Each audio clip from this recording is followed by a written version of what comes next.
There I stood, boots planted firm on the dusty gravel road, as Eleanor Whitmore, dressed head to toe in an immaculate designer pantsuit, pointed a manicured finger at my John Deere tractor strapped onto a flatbed tow truck.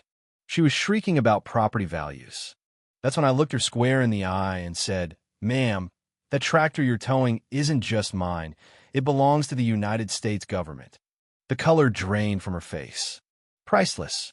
You ever wonder how fast a homeowners association president's little power trip can turn into a federal offense? Well, let me show you. I am Shadhul Kurison, at 68 years old, and after 3 decades serving with the U.S. Army Corps of Engineers, I finally claimed my slice of the American dream. 40 acres of fertile farmland sitting peacefully on the outskirts of Meadow Ridge, Virginia. This wasn't just dirt and grass. These rolling fields have been worked by generations of families long before developers bought up nearby plots for what they called premium plan communities. My wife of 42 years, Linda, and I were meticulous about the purchase. Our property line bordered the newly minted Magnolia Run Estates HOA, but we were never incorporated into their jurisdiction. I still have the signed paperwork from our real estate agent, Greg Donaldson, who assured us our agricultural activities were protected under county zoning grandfathered all the way back to 1952. "Chuck," Greg had said, handing me the deed, "they can put up as many fancy developments as they want around here, but your right to farm this land is protected by Virginia state law." That's all I wanted, to tend my crops, raise my cattle, and spend my golden years working in my converted barn workshop about 3 football fields away from our modest farmhouse. Linda had her quilting circle on Tuesdays. I had coffee with my veteran buddies on Thursdays. Sundays, we had dinner with our daughter's family. They lived just 20 minutes away in Riverton. But the crown jewel of my operation was my John Deere 5075 e-utility tractor. This wasn't your average machine. It was a military-grade model I received through the Department of Defense's Veteran Equipment Preservation Program. That's a little-known initiative that loans specially outfitted farm equipment to qualified veterans. We maintain them not just for farming, but also for educational purposes. Every 3 months, I hosted kids from local schools. They learn about farming, engineering, and military history. The paperwork was exhaustive, and the rules were clear. While I was the caretaker responsible for maintenance, the tractor remained property of the United States government. Each quarterly inspection by a DoD representative reinforced this arrangement. "You're doing good work here, Chuck," Major Samuel Williams had said during his last visit. "Teaching these kids about their heritage, agricultural and military. That's something special." For 8 months, everything was perfect. Then Eleanor Whitmore moved in. The storm rolls in. Eleanor was 55. Word had it she took early retirement from a pharmaceutical company in Connecticut after it merged with a larger corporation. According to neighborhood gossip, she left with a hefty golden parachute. She wasted no time in trying to transform our quiet countryside into something that reminded her of a wealthy New England suburb. She campaigned hard and won the Magnolia Run Estates HOA presidency with just 34 votes. Her slogan? Raising property values through premium aesthetic standards. My neighbor, Bob Watson, who'd been farming here for 40 years, muttered, translation, "Make this place too expensive for folks like us." Within weeks, Eleanor distributed a 4-page memorandum to Magnolia Run residents and, surprisingly, adjacent property owners like me. It was printed on heavy cardstock, embossed in gold, with a new HOA logo. The memo outlined the Enhanced Community Standards Initiative, stating that unsightly equipment, unauthorized livestock, and rural disorder would no longer be tolerated. Even though my land wasn't under HOA jurisdiction, the last paragraph claimed their covenants extended to visual corridors visible from Magnolia Run's roadways and common areas. Linda sighed as she read it. Here we go. Another city person who wants country views without country living.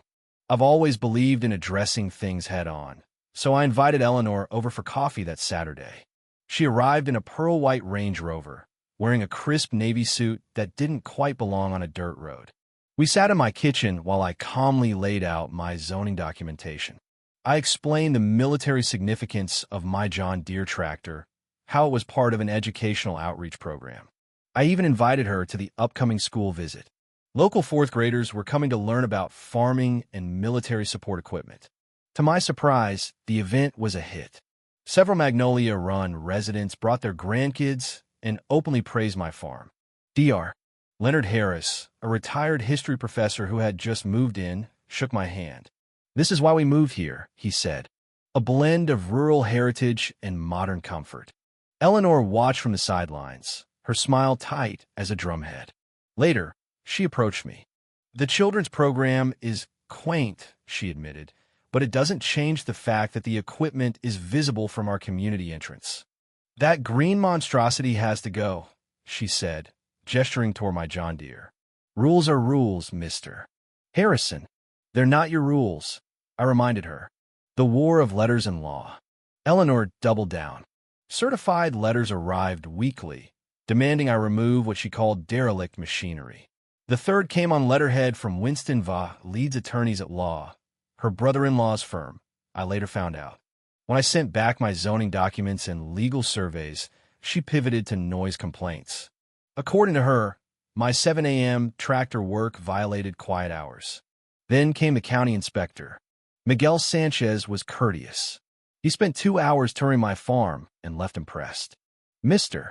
Harrison," he said, "your operation is exactly what our county wants to preserve." He even asked if he could feature my farm in the Historical Society's newsletter. Eleanor was livid. She began parking her Range Rover at the end of my dirt access road every morning, photographing my fields.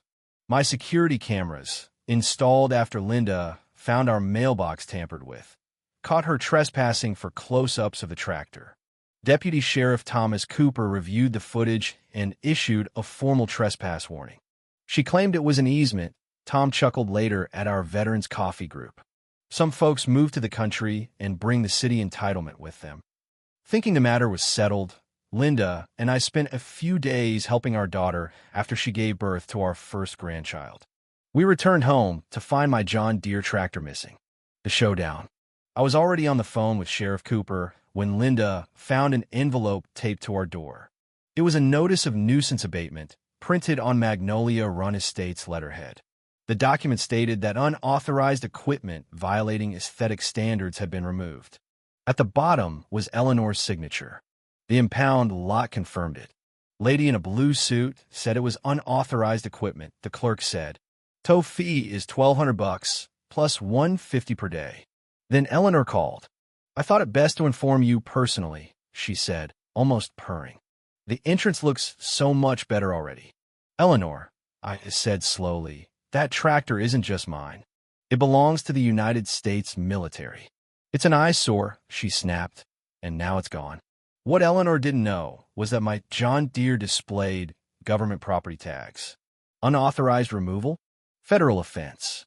I called Major Williams. He answered on the second ring. "Chuck," he said, "document everything and don't talk to her again. We're making calls." By 8 a.m. the next morning, a government SUV pulled into my driveway. 2 military police vehicles followed, along with a civilian sedan. Major Williams introduced me to Captain Sarah Jensen, JAG Corps. Also present was Mr. Terrence Blackwell from the Federal Highway Administration. For an hour, they examined property markers, reviewed footage, and collected all my correspondence. "This isn't just about your tractor," Captain Jensen said. "This is multiple federal violations." Mr. Blackwell explained they used a commercial tow company on public roads to transport government property. That's a serious problem. The reckoning.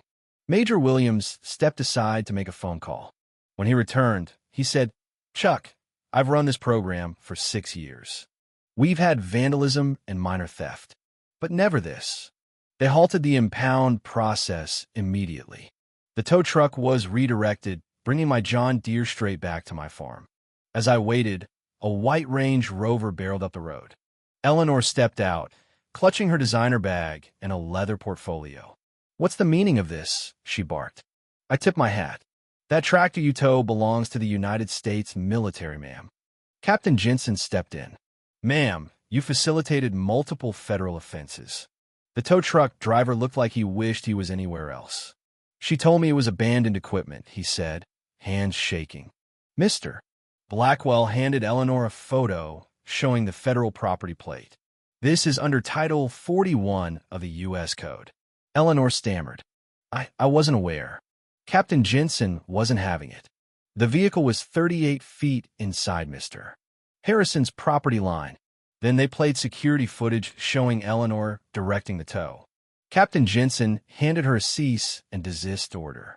Expect to hear from our office within 3 business days. Eleanor muttered, "This isn't over." Actually, Captain Jensen replied, "It's just beginning." The aftermath. Eleanor retreated, pale and silent. The tow truck driver apologized as he unloaded the John Deere. Word spread fast. That night, neighbors brought pies and wine. They shared their own stories, fines for wildflowers, basketball hoops, even porch paint colors. Judge Robert Chun, a retired federal judge who'd just moved to Magnolia Run, called. "Mr. Harrison," he said, "it's time we address governance in this community." 2 days later, the HOA held an emergency meeting. 90% of homeowners showed up. Residents vented frustrations and demanded accountability. The treasurer revealed that Eleanor had used HOA funds to pay for the impound without board approval. Eleanor's resignation arrived an hour before the meeting. Personal health reasons, she claimed. The new interim board, led by Judge Chun, suspended all fines and launched a forensic accounting review. A new beginning. Residents who once complained about my farm now thanked me. They asked to expand the educational programs. Judge Chun invited me to serve on the new Heritage Committee. Together, we created sensible guidelines and community gardens.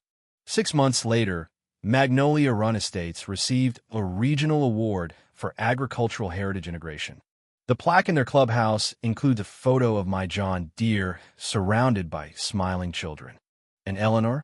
She sold her house fast, moved to a high-rise with stricter HOA rules. Irony. As for my tractor, Major Williams had a new government property stencil made. It reads, "Property of the U.S. Government. Unauthorized removal is a federal offense." Judge Chun chuckled. "Best HOA deterrent I've ever seen." Some boundaries are worth marking clearly. I couldn't agree more.